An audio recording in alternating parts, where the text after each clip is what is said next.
Back in the 19th century, a huge tidal wave of Western imperialism was just sweeping across the globe. It was swallowing up nations, completely redrawing the map. And yet, right in the heart of Asia, two nations managed to do what seemed impossible. They stayed free. So today, we're going to dive into the incredible story of how Japan and Thailand, against all odds, managed to forge their own paths to independence. And that's the central puzzle we're going to unpack, right? While all their neighbors were falling one by one, what exactly did Japan and Thailand do that was so different? How did they manage to stare down the most powerful empires on Earth and not just survive, but actually thrive on their own terms? And make no mistake, the pressure was absolutely immense. The situation was dire. You had the British Empire consolidating its hold on India and taking Burma. You had the French creating their own empire in Indochina. And down south, the Dutch were controlling Indonesia. It really seemed like it was just a matter of when, not if, every other nation would be colonized. Okay, so first, let's talk about Japan.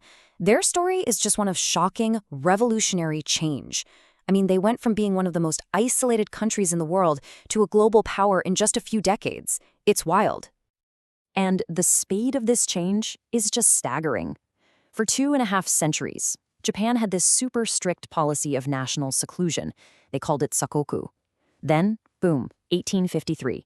American warships steam into Edo Bay, and everything changes. In a single year, Japan's isolation is completely shattered. It was this profound national shock that forced a choice: transform or be conquered. So Japan chose to transform, and they rallied around this really powerful idea, Fukoku Kyohei. It basically translates to enrich the nation, strengthen the military. And this became the guiding principle for everything that came next. The logic was simple and kind of ruthless. To survive, we have to become as rich and as powerful as the Westerners who are threatening us. Period. And listen, this wasn't just some small reform. This was a top-to-bottom revolution called the Meiji Restoration. They completely dismantled the old government of the shoguns, they ended the centuries-old samurai class system, and then they launched this frantic campaign to build factories, railways, and telegraphs. They created a modern military based on Western models. It was a total reinvention of the country. And the strategy? Well, it worked almost too well. By modernizing so quickly and building up its own military strength, Japan didn't just defend itself. It completely flipped the script. It became an imperial power in its own right, a colonizer instead of the colonized. All right, now let's pivot to Thailand, because their approach could not have been more different. If Japan's story was a fiery revolution, Thailand's was a delicate, masterfully executed diplomatic dance. To really get Thailand's strategy, you just have to look at the map. At the time, it was called Siam, and it was caught in an impossible position. To the west, you've got the British Empire. To the east, the French Empire. Siam was literally the small nation stuck right in the middle, the buffer state between two colonial giants.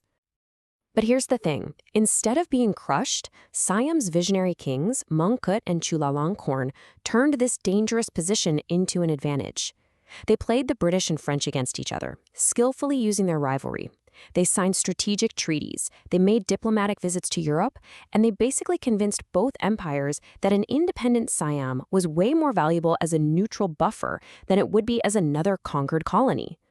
At the same time, they were modernizing internally, but for a very, very strategic reason.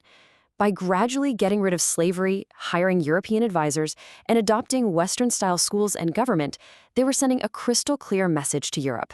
It was like they were saying, hey, look at us. We're a civilized nation. We can manage ourselves. You don't need to come over here and guide us. It was a brilliant performance. And, well, the outcome really speaks for itself. Through this careful mix of diplomacy, smart concessions, and calculated modernization, Thailand successfully navigated the age of empires and kept its sovereignty intact. So what we have here are two very different stories that somehow arrive at the same conclusion. Let's put them side by side and really break down the similarities and the differences in their strategies for survival. So even though their methods were polar opposites, they shared a core understanding. Both nations saw colonialism for what it was, a life-or-death threat. Both used modernization as a key survival tool, selectively picking and choosing Western technology while fighting like mad to preserve their own cultural identities. And, most importantly, they both succeeded. They both protected their sovereignty. But wow, the differences are stark. Japan's path was this sudden, violent revolution that was kicked off by American gunboats. It led to a complete overthrow of their old system and a new policy of aggressive expansion. Thailand, on the other hand, their path was all about gradual adaptation, driven by proactive diplomacy. They kept their institutions going and aimed for peaceful neutrality. Now, each path had its own clear advantages. Japan's power move was undeniable. I mean, they achieved military parity with the West and became a major player on the world stage. Thailand's triumph was in its subtlety. They kept their independence without all the chaos of war or revolution, and they preserved their institutions. But sovereignty came at a steep, steep price for both of them. Each path had some major trade-offs. Japan's success ended up fueling an imperial aggression that led directly to the disasters of World War II. Meanwhile, Thailand, to keep the peace, was forced to surrender huge chunks of territory to the British and French. We're talking land that is now part of Laos, Cambodia, and Malaysia. And that brings us to the final takeaway. What can we really learn from these two remarkable survivors and the very different prices they each paid to stay free? The lessons here are incredibly powerful. First, adaptation is survival. It's key. Second, there's no single right answer. Both radical revolution and careful diplomacy can work.